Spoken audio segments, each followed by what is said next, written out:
ETF index mutual funds నేర్చుకుని stock మార్కెట్లో రాణించాలనుకుంటున్నారా? వెంటనే ఈ నెంబర్కి కాల్ చేయండి.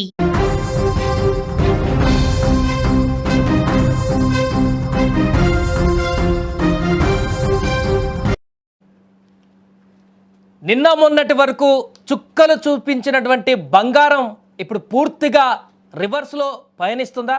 ముఖ్యంగా అమెరికాలో బంగారం పరిస్థితి ఏంటి? భారీగా అక్కడ బంగారం తగ్గుదల అనేది రాబోయే రోజులలో పూర్తిగా ఇప్పుడున్నటువంటి ధరకి సగానికి చేరుకునేటువంటి ఒక సంకేతాన్ని చూపిస్తుందా? ఇప్పుడు ఇదే ప్రశ్నలు ఉత్పన్నమవుతున్నాయి.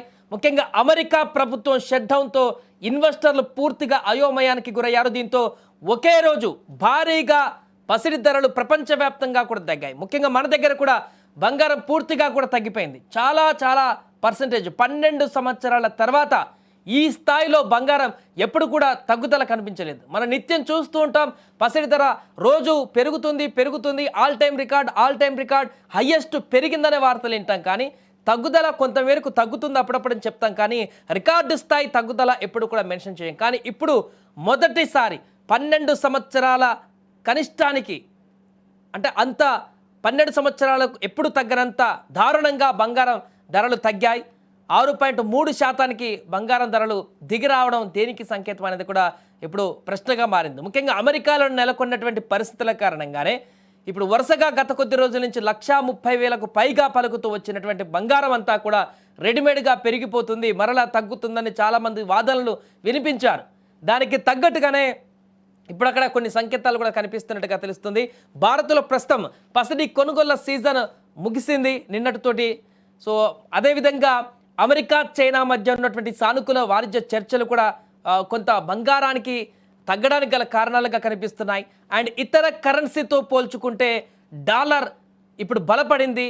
అండ్ అమెరికా సుంకాలు పెంచడం ద్వారానో లేకుంటే ఇతర కరెన్సీలతో పోటీ పడుతూ మరింతగా డాలర్ విలువను పెంచుకునేటువంటి ప్రయత్నం ఏదైనా కానీ వాట్ ఎవర్ ఇట్, అక్కడ డాలర్ విపరీతంగా పెరిగినటువంటి నేపథ్యంలో దాని యొక్క విలువను ఇన్వెస్టర్లు ఎవరైతే ఉన్నారో బంగారం మీద ఇన్వెస్ట్ చేయడానికి వెంటనే వారి యొక్క ఇన్వెస్ట్మెంట్ ఐడియాలని తగ్గించుకుంటున్నారు. అమెరికాలో డాలర్ విలువ పెరిగితే అక్కడ 10 గ్రాముల బంగారాన్ని కొంటే ఆ డాలర్ విలువతో పోలిస్తే ఎక్కువగా కొనాల్సిన పరిస్థితి వస్తుంది. కాబట్టి ఇతర దేశాలలో కొనుక్కుంటే, ఇతర ప్రాంతాల్లో కొనుక్కుంటే తక్కువగా బంగారం లభిస్తుంది. కాబట్టి పూర్తిగా ఆ ఆలోచనను విరమించుకున్నారు. అంతేకాకుండా మరొక కారణం ఉంది. గత కొన్ని రోజులుగా వరుసగా ఇన్వెస్ట్మెంట్లు చేస్తూ వస్తున్నారు 2 నెలల నుంచి చాలామంది బంగారం పైనే. వాళ్ళందరూ కూడా ఆల్ ఆఫ్ సడన్గా ఒకేసారిగా లాభార్జన పైన ఎక్కువగా ఫోకస్ పెట్టారు. అంటే ఇప్పటివరకు వారు చేసినట్టే ₹1,00,000 ఉన్నప్పుడు ఒక 10 తులాల బంగారం మీద ఎవరైతే ఇన్వెస్ట్ చేస్తారో వారందరూ కూడా నిన్న ఎట్ ఎ టైం విత్డ్రా చేసేసుకున్నారు. అంటే అమ్మేసుకున్నారు, లాభాలకు అమ్మేసుకున్నారు. 1,30,000 దాటింది కాబట్టి మంచి ప్రాఫిట్స్ ఉన్నాయి కాబట్టి వెంటనే సేల్ చేసేసారు. ఇలా ఒక్కరు కాదు, చాలామంది ఎట్ ఏ టైం అందరూ కూడా వారు తీసుకున్నటువంటి ఇన్వెస్ట్మెంట్స్ అన్నింటినీ కూడా సేల్ చేసేయడంతో ఒక్కసారిగా బంగారం కూడా పూర్తిగా ధరలు తగ్గినటువంటి పరిస్థితి కనిపిస్తుంది. అంతేకాకుండా ప్రస్తుతం అమెరికాలో పరిస్థితి కూడా భిన్నంగా కనిపిస్తుంది. అక్కడ ట్రంప్కు వ్యతిరేకమైనటువంటి ఆందోళనలు కొనసాగుతున్నాయి. 12 ఏళ్ల తర్వాత నిన్న అమెరికాలో అత్యంత దారుణంగా గోల్డ్ ధరలు కూడా పడిపోయాయి. 6.3% అక్కడ గోల్డ్ రేట్లు తగ్గాయి. 1970లో ఒకసారి కనుక చూస్తే అప్పుడు 1970 నుంచి 1980 మధ్య కాలంలో 623% పెరుగుదల కనిపించింది 80 తర్వాత. ఆ తర్వాత తగ్గుతూ వచ్చింది కానీ ఇప్పటివరకు ఎప్పుడు కూడా పెరుగుతూ వచ్చింది కానీ ఇప్పటివరకు ఎప్పుడు తగ్గలేదు. బట్ మొదటిసారి ఆ స్థాయిలో మరలా మన దగ్గర కూడా తగ్గుదల కనిపించింది. ఇది క్రమంగా 1,30,000 దాటినటువంటి ఈ బంగారం క్రమంగా 1,00,000 లోపుకి మరలా వెళ్తుంది తులం అనేటువంటి ఒక అంచనా అయితే స్పష్టంగా కనిపిస్తుంది. దీనికి ప్రధాన కారణం అమెరికా తీసుకుంటున్నటువంటి నిర్ణయాల కారణమే అనేది కూడా స్పష్టంగా అర్థమవుతుంది. ఎందుకంటే బంగారం ఎప్పుడు పెరిగినా కూడా దానికి కారణం అమెరికానే మనందరికి కనిపిస్తుంది. ఇప్పుడు తగ్గుదలకు కూడా అమెరికానే కారణంగా మారబోతుంది.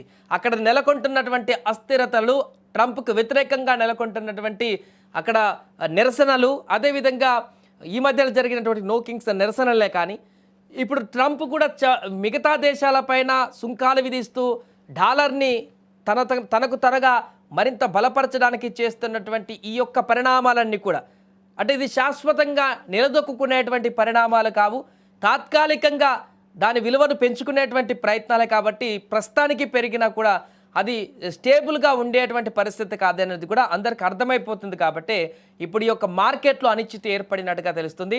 ఇప్పుడు ఇంతటితోని ఇది ఆగదు, రాబోయే రోజుల్లో మరింతగా కూడా పసిడి దిగుమతి మరింతగా తగ్గేటువంటి అవకాశం ఉన్నట్టుగా చెప్తున్నారు.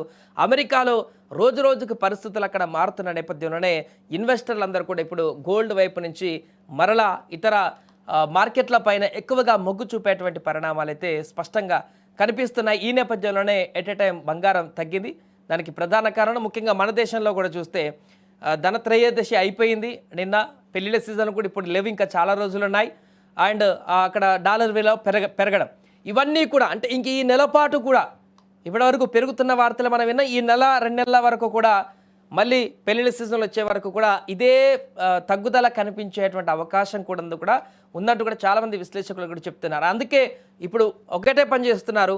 చాలామంది కొని పెట్టుకున్నారు, 1,10,000 ఉన్నప్పుడు, లేకపోతే అంతకుముందు తర్వాత కూడా కొన్నారు. ఇప్పుడు 1,30,000 ఉంది ఇంకా స్టిల్ 24 క్యారెట్లు అయితే వెంటనే సెల్ చేయడానికి ప్రయత్నాలు జరుగుతున్నాయి ఇవాళ రేపు. సో దారుణంగా ఇంకా భారీగా పడిపోయేటువంటి ప్రమాదం అయితే బంగారానికి కనిపిస్తుంది. బిలో 1,00,000 వరకు వచ్చినా కూడా ఆశ్చర్యపోవాల్సినటువంటి పరిస్థితి లేదంటూ కూడా నిపుణులు చెప్తున్నారు. బట్ కొంత టైం పట్టేటువంటి అవకాశం కనిపిస్తుంది. అంటే ఎప్పుడూ పెరుగుతూ ఉండేటువంటి బంగారం తగ్గేటువంటి పరిణామాన్ని కూడా మనం చూడగలుగుతామా అనేటువంటి ఒక ప్రశ్న చాలామందికి ఉండేది. బట్ ఇప్పుడున్న సంకేతాలు అయితే నిజంగానే అలాంటి పరిణామాలకు దారి తీస్తున్నాయి, అలాంటి పరిస్థితులను తీసుకువస్తున్నాయి అంటూ కూడా చెప్తున్నారు. మరి ఇది ఎంతవరకు తగ్గుదల కనిపిస్తుంది? అమెరికా తీసుకుంటున్నటువంటి నిర్ణయాల కారణంగా, ఇప్పుడు అంతర్జాతీయంగా నెలకొన్నటువంటి పరిస్థితుల కారణంగా ఇది ఇంకా ఇలానే కొనసాగుతుందా, లేకుంటే దీనికి ఒక స్టేబిలిటీని తీసుకొచ్చేటువంటి ప్రయత్నం జరుగుతుందా లేదన్నది చూడాలి.